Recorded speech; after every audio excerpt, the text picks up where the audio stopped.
Waxaa lagu wadaa in gudaha magaalada Muqdisho ee caasimadda dalka Soomaaliya uu soo gaaro madaxweynaha maamulka Jubbaland Axmed Maxamed Islaam Axmedoobe oo dhowaan dowladda federaalk ee Soomaaliya ay u jartay waaran soo qabasho ah.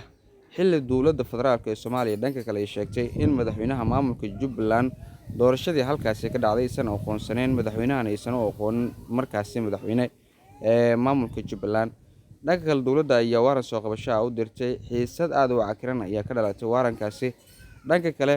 madaxweynaha maamulka Jubbaland ayaa dabcan lagu wadaa in uu soo gaaro magaalada Muqdisho iyadoo isla markaana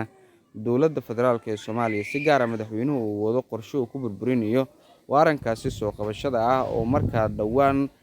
loo jaray madaxweynaha maamulka Jubbaland Axmed Maxamed Islaam Axmedoobe oo soo gaaray magaalada Muqdisho. Dhanka kale waxaa la sheegay in madaxweynuhu isagii sidoo kale madaxweynaha maamulka Puntland ay la imaanayaan ciidamo aad u fara badan iyo sidoo kale hub aad u culus xilli markaa ay ammaankooda ay la baqeen. Haddaba